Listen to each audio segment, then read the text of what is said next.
நந்தினியின் அறையிலிருந்து கயா பார்த்து கொண்டிருப்பதை கவனித்த சந்திரகுப்தன் அவளை சென்று அழைத்து வரலாம் என்று முடிவு செய்தான்.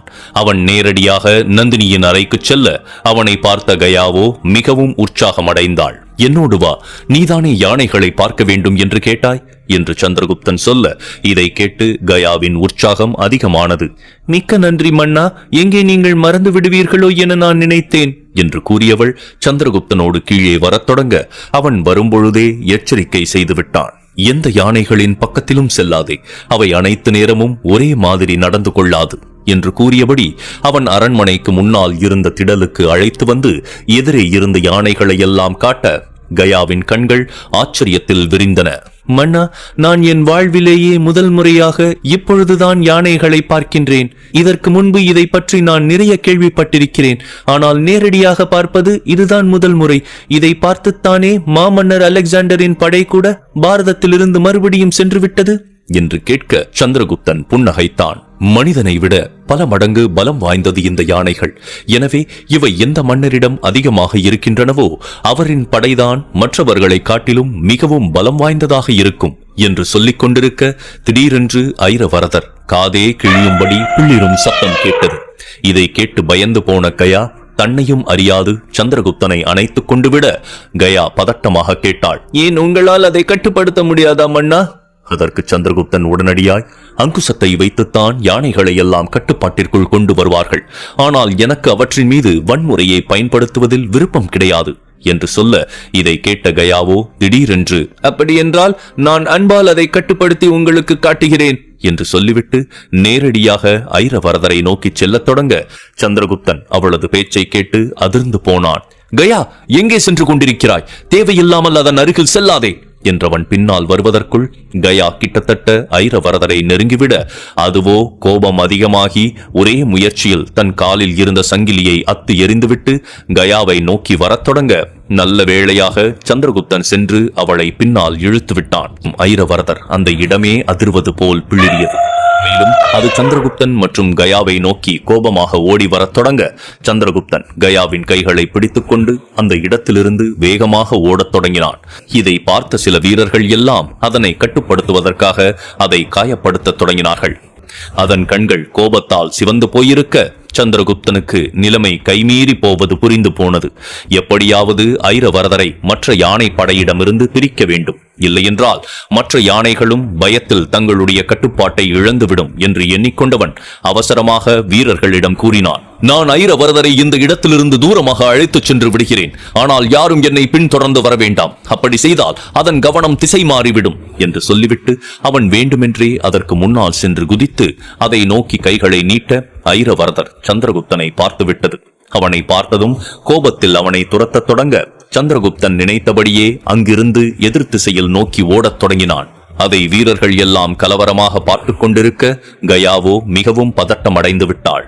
மேலும் தன்னால் தான் சந்திரகுப்தன் அந்த யானையிடம் மாட்டிக்கொண்டதாக எண்ணியவள் சட்டென சந்திரகுப்தனுக்கு பின்னால் ஓடத் தொடங்க கயா வேகமாக ஓடிச் சென்று சந்திரகுப்தனை நெருங்கிவிட சந்திரகுப்தனுக்கோ அவளை பார்த்து இருந்த கோபம் எல்லை கடந்து சென்று விட்டது. இவ்வளவு பெரிய பிரச்சனை உருவானதற்கு காரணமே இவள்தான். ஆனால் அப்படியிருந்தும் அவள் விடாது பிரச்சனை செய்து கொண்டிருக்கிறாளே என்று எண்ணியவன் வேறு வழியில்லாது ஓடும் திசையை மீண்டும் மாற்றி இன்னொரு திசையில் ஓடத் தொடங்க ஐரவரதரும் அவனை தொடர்ந்து ஓடியது. திடீரென்று அந்த அசம்பாவிதம் நடைபெற்றது. சந்திரகுப்தன் ஓடிக்கொண்டிருக்கும் பொழுது கால்கள் தடுக்கி கீழே விழுந்துவிட இதை பார்த்து கயா பயத்தில் உயிரே போவது போல் கத்திவிட்டாள்.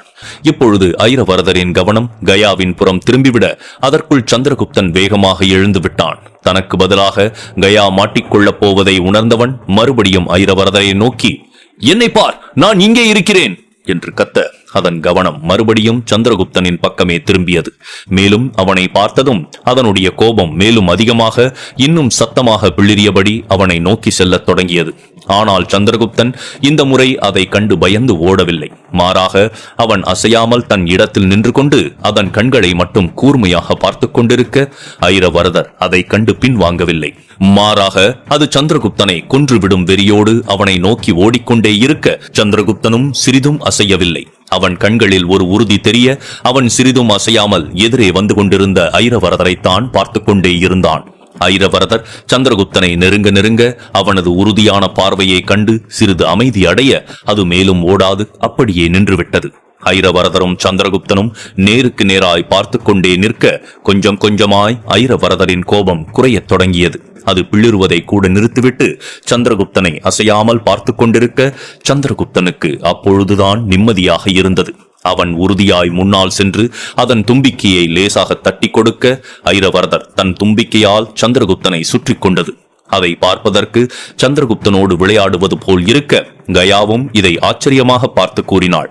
பார்த்தீர்களா மன்னா, நான் கூறினேன் அல்லவா, யானைகளை எல்லாம் அன்பால் மட்டும்தான் கட்டுப்படுத்த முடியும். நானும் அன்பால் கட்டுப்படுத்துவதற்குத்தான் முன்னால் சென்றேன். ஆனால் அதற்குள் நீங்கள் தான் என்னை தடுத்து விட்டீர்கள் என்று கயா கூற சந்திரகுப்தனோ அவளை திரும்பி பார்த்து, நீ கூறுவது சரிதான். அன்பால் யானையை மட்டுமல்ல எந்த மிருகத்தை வேண்டுமானாலும் கட்டுப்படுத்தி விடலாம். ஆனால் ஐரவரதர் உன்னை முதல் தடவை பார்த்து பிளிறிய பொழுது உன்னை தாக்குவதற்காகத்தான் வருகிறது என்று நான் நினைத்து விட்டேன் என்று சொல்ல அதற்கு கயா வியப்பாக கேட்டாள். அப்படியென்றால் இதனுடைய பெயர் ஐரவரதரா? உங்கள் நாட்டில் யானைகளின் கடவுளைத்தானே ஐரவரதர் என்று கூறுவீர்கள் என்று கேட்க சந்திரகுப்தன் இதை கேட்டு வியப்படைந்தான்.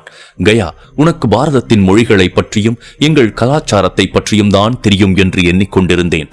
ஆனால் உனக்கு எங்களின் கடவுள்கள் பற்றியும் நன்றாக தெரிந்திருக்கிறதே என்று கூற கயா ஒப்புக்கொண்டாள்.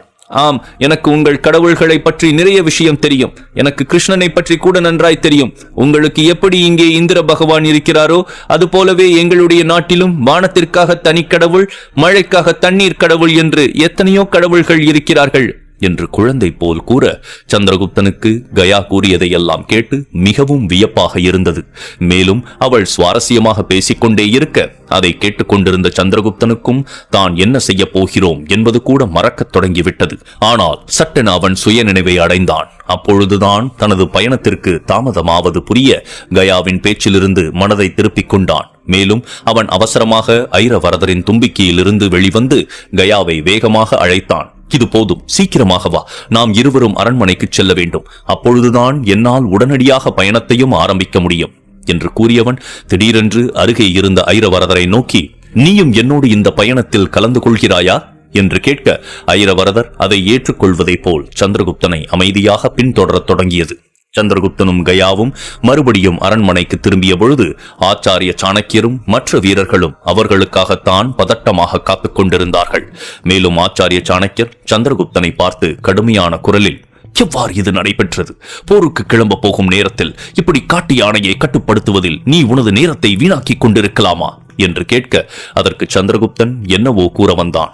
ஆனால் அதற்கு முன்பே கயா அவசரமாய், ஆச்சாரியரே, இது என்னுடைய தவறுதான். நான் தான் ஐரவரதரை அமைதிப்படுத்துவதற்கு முயற்சி செய்து ஒரு அவசரத்தில் முன்னால் சென்று விட்டேன். ஆனால் நிலைமை அதற்குள் கைமீறி சென்று விட்டது என்று கூற ஆச்சாரிய சாணக்கியரோ அதற்கு கேலியாக கூறினார். மகளே, உன்னை காப்பாற்றுவதற்காக மகத நாட்டின் மன்னர் தன்னுடைய முக்கிய வேலையை மறந்துவிட்டாரோ என்று சொல்ல ஆச்சாரிய சாணக்கியரின் கோபத்தை முதல் தடவையாக பார்ப்பதால் கயா சட்டென அமைதி அடைந்து விட்டாள். அவர் அதற்கு மேலும் கயாவை நோக்காது, நீ உன்னுடைய அறைக்கு செல் மகளே, சந்திரகுப்தனுக்கு ஒரு முக்கியமான வேலை இருக்கிறது என்று சொல்ல கயா பின்பு எதுவும் பேசாமல் தன்னுடைய அறைக்கு திரும்பி நடக்கத் தொடங்கினாள். சரியாக அவர்கள் அந்த பயணத்தை தொடங்க ஆயத்தமான நேரம் திடீரென்று முன்னால் இருந்த படைகளை கிழித்துக் கொண்டு 2 பேர் குதிரையில் வேகமாக வந்து கொண்டிருக்க அதை பார்த்துவிட்டு வீரர்கள் எல்லாம் விலகி அவர்களுக்கு வழிவிடத் தொடங்கினார்கள்.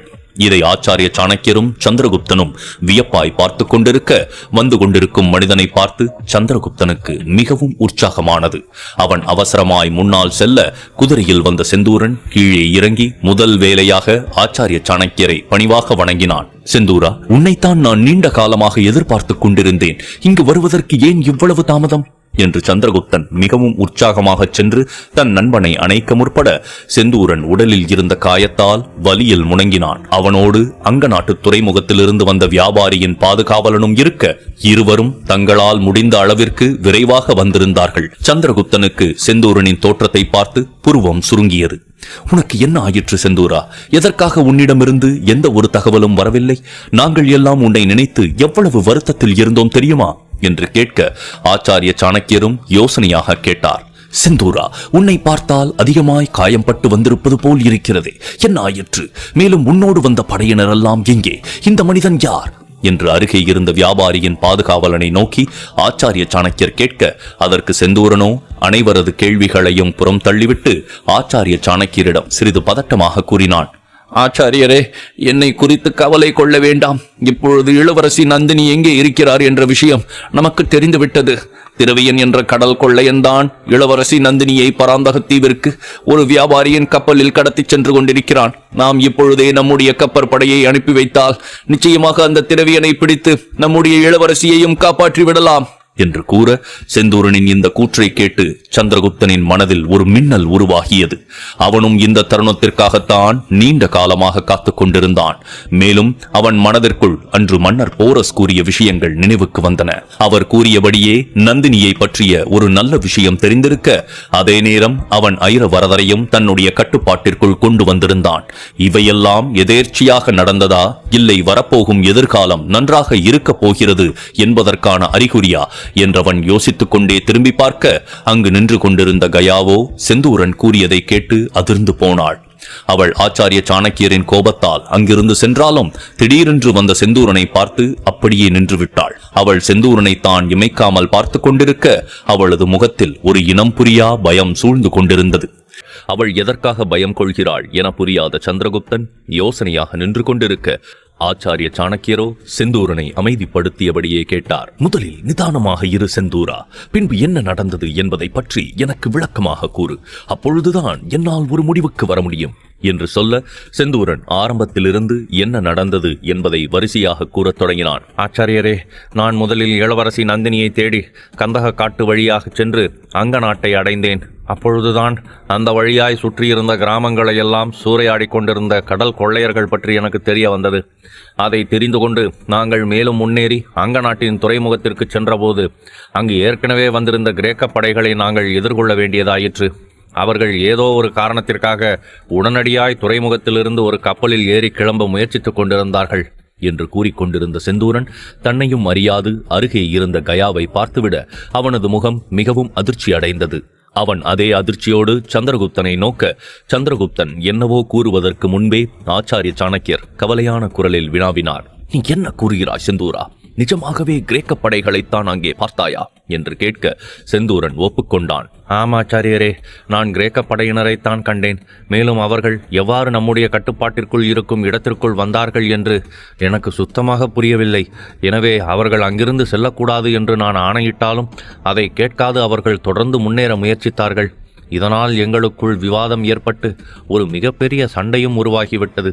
அவர்கள் எங்களை தாக்கத் தொடங்கிவிட்டதால் வேறு வழியில்லாமல் நாங்களும் என்று செந்தூரன் அதற்கு மேல் சொல்லாமல் நிறுத்திவிட, ஆச்சாரிய சாணக்கியரோ செந்தூரன் கூறுவதையெல்லாம் நம்ப முடியாமல் கேட்டுக்கொண்டிருந்தார். ஆனால் சந்திரகுப்தன் பொறுமையின்றி, நீ நிஜமாகவே தளபதி செலூக்கஸின் படையோடு சண்டையிட்டாயா செந்தூரா? அதன் பின்பு என்ன ஆயிற்று என்று கேட்க, செந்தூரன் சிறிது கவலையான குரலில் கூறினான். பிரச்சனை இல்லாமல் அந்த விஷயத்தை முடிக்க வேண்டும் என்று எண்ணினாலும் மிகப்பெரிய சண்டை உருவாகிவிட்டது. இதனால் நாங்கள் அனைத்து கிரேக்க வீரர்களையும் கொன்றுவிட்டோம். அதே நேரம் நம்முடைய நிறைய வீரர்களும் இறந்து போய்விட்டார்கள். நானும் இறந்து போய்விடுவேன் என்று தான் நினைத்தேன். ஆனால் என்னுடைய தலைவிதி சற்று உறுதியாக இருந்ததால் எப்படியோ தப்பித்து விட்டேன் என்று கூறியவன் தனக்கு அருகே இருந்த பாதுகாவலனை காட்டி, இந்த பாதுகாவலன்தான் சரியான நேரத்திற்கு வந்து என்னை காப்பாற்றி இளவரசி நந்தினியை பற்றியும் தகவல் கொடுத்தான். இவன் மட்டும் வரவில்லை என்றால் நான் நிச்சயமாக உயிரை இழந்திருப்பேன் என்று கூறிக்கொண்டிருக்க, ஆச்சாரிய சாணக்கியர் அங்கிருந்த கயாவை பார்த்து கூறினார். நீ கூறியது நிஜம்தான் மகளே. தளபதி செலூக்கஸ் நிஜமாகவே தன்னுடைய மகளான ஹெலனாவை தேடித்தான் இங்கே வந்திருக்கிறார். மேலும் கடல் கொள்ளையர்களை பிடிப்பதற்காகத்தான் அங்க நாட்டு துறைமுகத்திற்கு அவர் தன்னுடைய வீரர்களையும் அனுப்பியிருக்கிறார். அதனால்தான் அவர்கள் செந்தூரனின் பேச்சை கேட்காது அங்கிருந்து வலுக்கட்டாயமாக செல்ல முயற்சித்திருக்கிறார்கள் என்று கூற, செந்தூரனுக்கு அங்கு என்ன நடக்கின்றது என்பதே புரியவில்லை. ஆனால் ஆச்சாரிய சாணக்கியரோ சிறிது கடுமையான குரலில் கூறினார். செந்தூரா, இது போராக இருந்திருந்தால் நீ தளபதி செலூக்கஸின் படையை முற்றிலுமாக அழித்ததை கேட்டு நான் மிகவும் மகிழ்ச்சி அடைந்திருப்பேன். ஆனால் இப்பொழுது தேவையில்லாமல் அவரது படையை அழித்து மிகப்பெரிய தவறு செய்து விட்டாய். நீ அனுமதித்திருந்தால் அந்த வீரர்கள் எல்லாம் அமைதியாக கப்பலில் ஏறி திரவியனை பிடிப்பதற்காக சென்று இருப்பார்கள். ஆனால் இப்பொழுது நீ அவர்களை கொன்றுவிட்டதால் இருக்கும் பிரச்சனை மேலும் அதிகமாகிவிட்டது. ஏற்கனவே தளபதி செலூக்கஸ் காந்தார நாட்டில் இருப்பதால் நிச்சயமாக இந்த தகவல் அவரை சென்று சேர்ந்திருக்கும். இப்பொழுது நமக்கு எதிராக அவர் வேறு ஏதேனும் திட்டத்தை உருவாக்கி கொண்டிருப்பார். என்று கூற செந்தூரன் அதற்கு எதுவும் கூறவில்லை. மாறாக தான் தவறு செய்துவிட்டதை அப்பொழுதுதான் உணர்ந்தான். எனவே அவன் அமைதியாய் நின்று கொண்டிருக்க சந்திரகுப்தன் தன் நண்பனுக்கு சாதகமாக பேசினான். ஆச்சாரியரே, என்னுடைய எண்ணம் என்னவென்றால் செந்தூரன் செய்தது முற்றிலும் சரியான விஷயம்தான். மேலும் தளபதி செலூக்கஸின் படைகள் எவ்வாறு நம்முடைய அனுமதி இல்லாமல் நம் எல்லைக்குள் நுழையலாம்? மேலும் செந்தூரன் அவர்களை எச்சரித்திருக்கிறான். அதை கேட்காமலும் அவர்கள் தாக்குதலை தொடங்கியதால் தான் செந்தூரனும் அவர்களை எதிர்த்து தாக்கியிருக்கிறான். எனவே இதில் எந்த ஒரு தவறும் இருப்பதாக எனக்கு தோன்றவில்லை.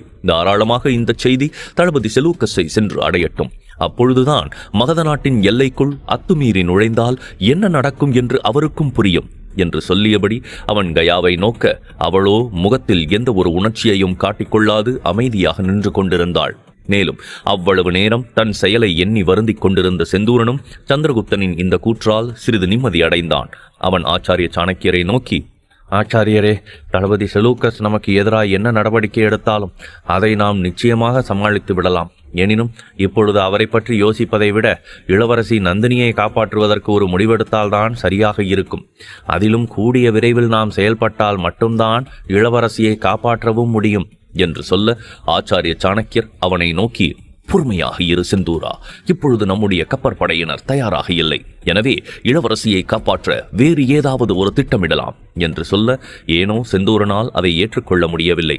சரி ஆச்சாரியரே, நம்முடைய கப்பல் படையினர் தயாராக இல்லாவிட்டாலும் சந்திரகுப்தனாவது சென்று இளவரசியை காப்பாற்றி வரலாமே என்று கேட்க அதற்கு ஆச்சாரிய சாணக்கியர் கோபமாக கூறினார், இல்லை செந்தூரா, இப்பொழுது சந்திரகுப்தன் ஒரு முக்கியமான பயணத்தை மேற்கொள்ளப் போகிறான்.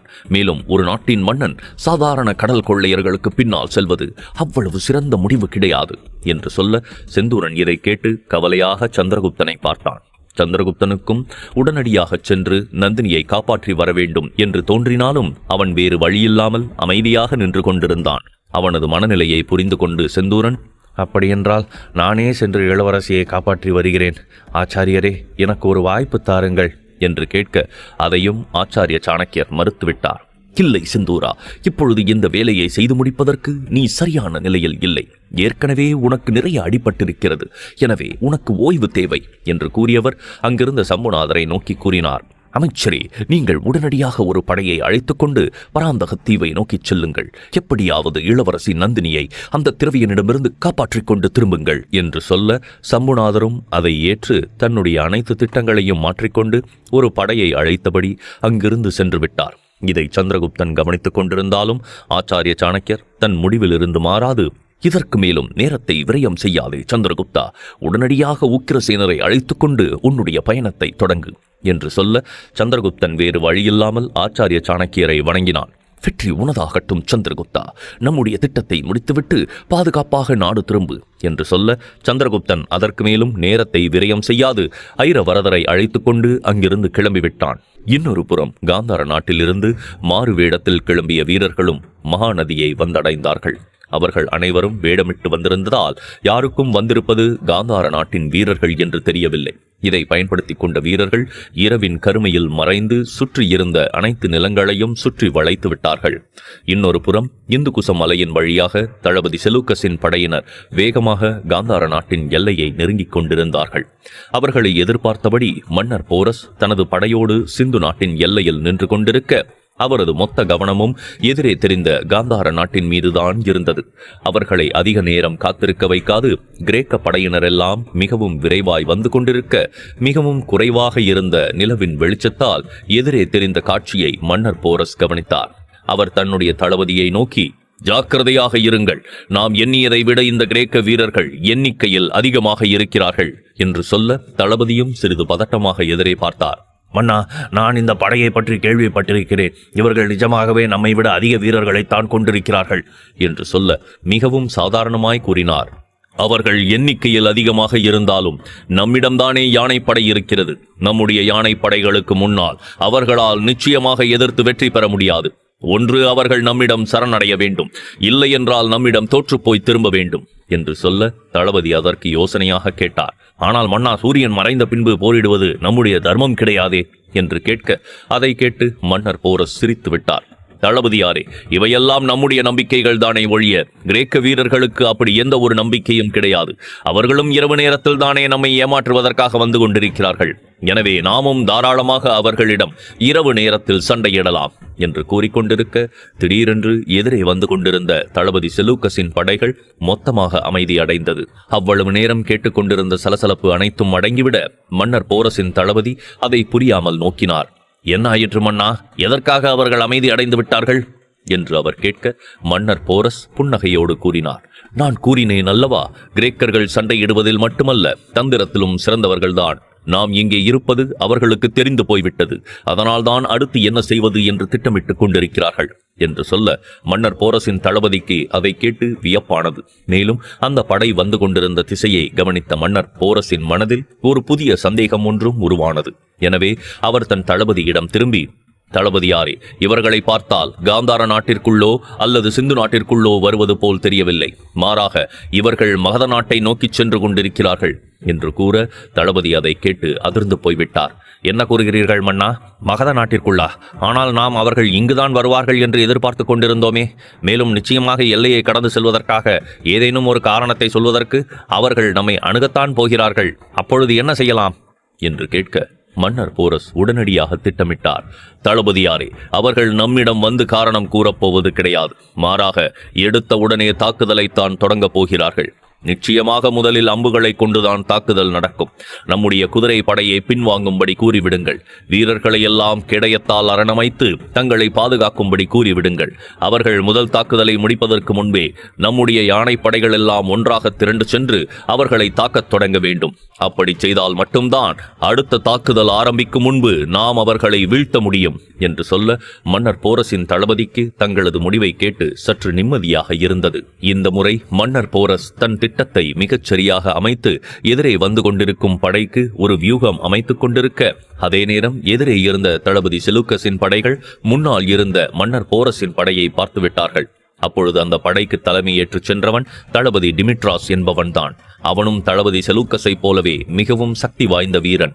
ஆனால் அவரை விட வயதில் குறைந்தவன். எனினும் தன்னுடைய வாழ்நாளில் பல போர்களை புரிந்து அதிலிருந்து நிறைய யுக்திகளை கற்று வைத்திருந்தான். தங்களுக்கு எதிரே தூரத்தில் நின்று கொண்டிருந்த யானை படைகளை பார்த்தவன் தன் அருகே இருக்கும் படைத்தலைவனிடம் கூறினான். இதுதான் உலகமே கண்டு வியக்கும் மன்னர் போரஸின் யானைப்படை. நாம் எதிர்பார்த்ததற்கு மாறாக மிகவும் தெளிவாகத்தான் திட்டமிட்டிருக்கிறார்கள் என்று சொல்ல அதை கேட்டு படைத்தலைவன் யோசனையாக வினவினான். தளபதியாரே, இனி நாம் என்ன செய்ய போகிறோம் என்று கேட்க அதற்கு டிமிட்ராஸ் எதிரே இருந்த படையை பார்த்தபடி கூறினான். வேறு என்ன, நாமும் தாக்குதலை தொடங்க வேண்டியதுதான் என்று சொல்ல படைத்தலைவனுக்கு அவனது முடிவை கேட்டு சிறிது வியப்பானது.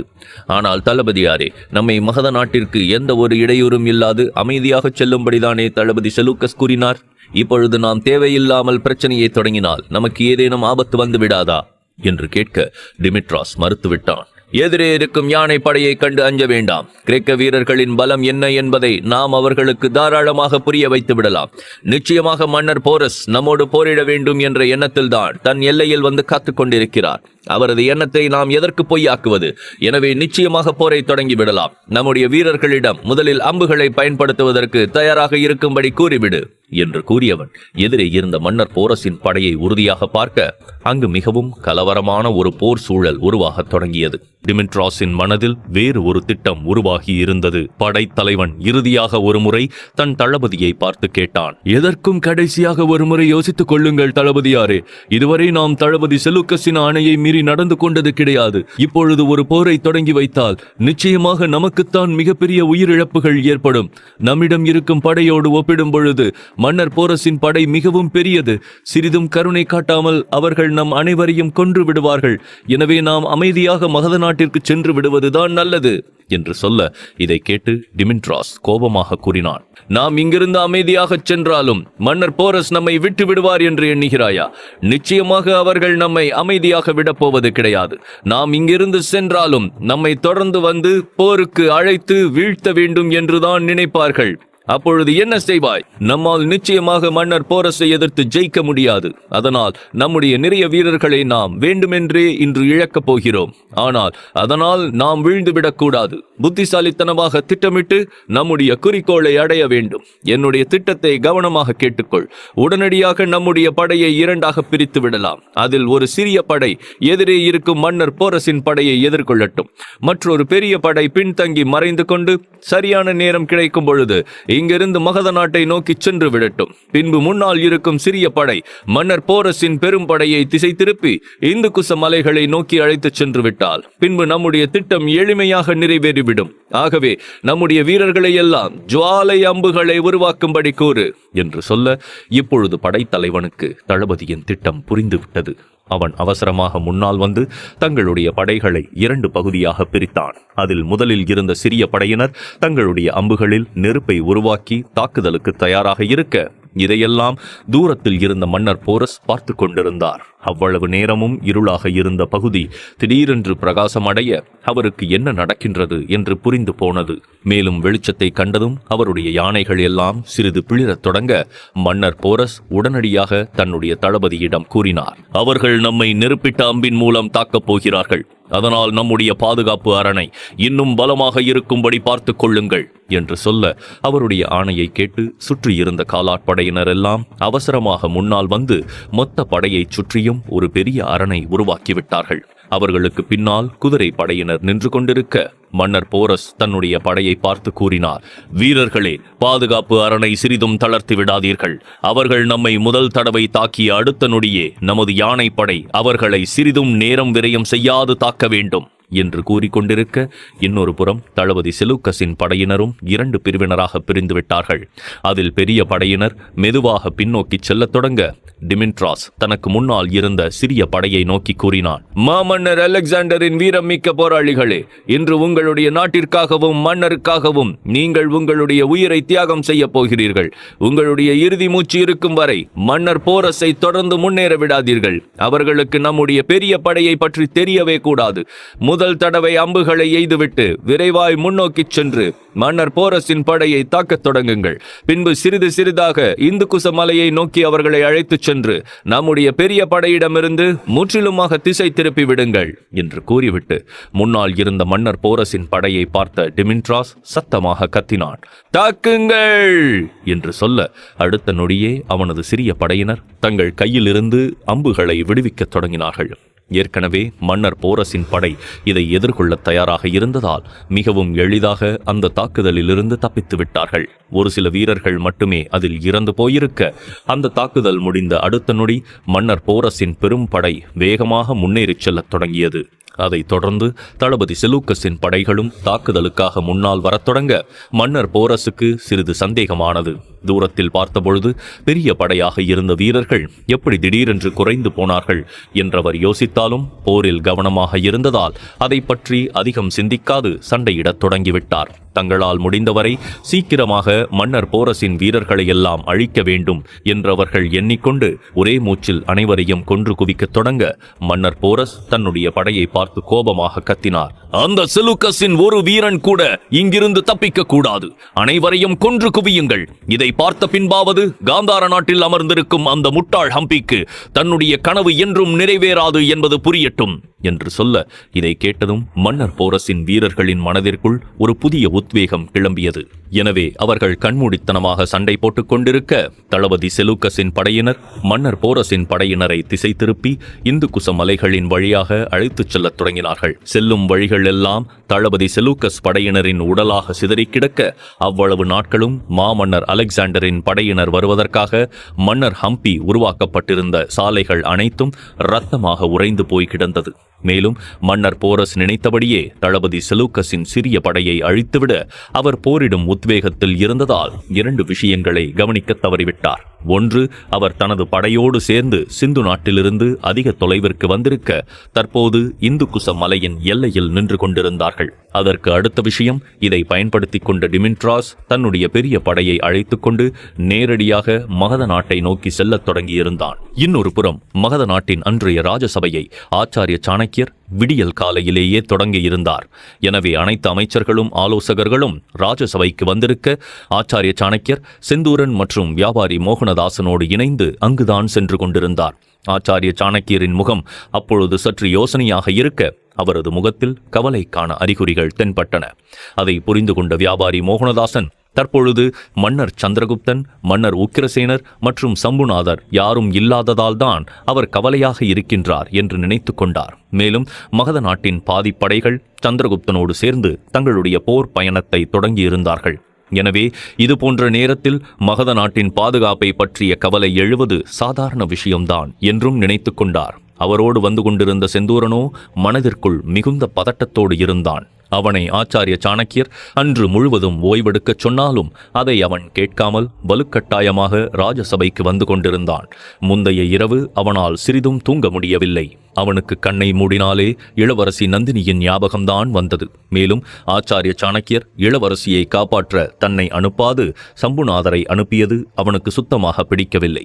ஏற்கனவே அவன் தளபதி செலூக்கஸின் படைகளை முற்றிலுமாக அழித்திருந்ததால் அதை போலவே அந்த கடல் கொள்ளையர்களையும் இருந்த இடம் தெரியாமல் வேரோடு அழிக்க வேண்டும் என்று எண்ணினான்.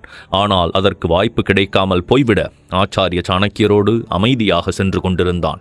அவர்கள் அனைவரும் ராஜசபைக்கு வந்தபொழுது திடீரென்று ஆச்சாரிய சாணக்கியர் எதிரே நின்று கொண்டிருந்த கயாவை பார்த்து வியப்படைந்தார். கயா ஆச்சாரிய சாணக்கியரை பணிவாய் வணங்க அவரும் அவளை ஆசீர்வதித்துவிட்டு குழப்பமான குரலில் வினவினார். என்ன விஷயம் மகளே? இவ்வளவு காலையில் நீ ராஜசபையில் என்ன செய்து கொண்டிருக்கிறாய் என்று கேட்க கயா தயக்கமாக கூறினாள். ஆச்சாரியரே, நீங்கள் அனுமதித்தால் இன்று நானும் உங்கள் நாட்டின் ராஜசபையில் கலந்து கொள்ளலாமா என்று கேட்க இதை கேட்டு செந்தூரனுக்கு மிகுந்த கோபம் வந்துவிட்டது. இல்லை, அதற்கு வாய்ப்பே கிடையாது. மகத நாட்டின் ராஜசபை ஒன்றும் கிரேக்க நாட்டின் சந்தை பகுதி கிடையாது. யார் வேண்டுமானாலும் வந்து போவதற்கு. இங்கிருக்கும் அமைச்சர்களும் ஆலோசகர்கள் மட்டும்தான் இதில் கலந்து கொள்ள முடியும் என்று உறுதியாக சொல்ல இதை கேட்டு கயா அமைதி அடைந்து விட்டாள்.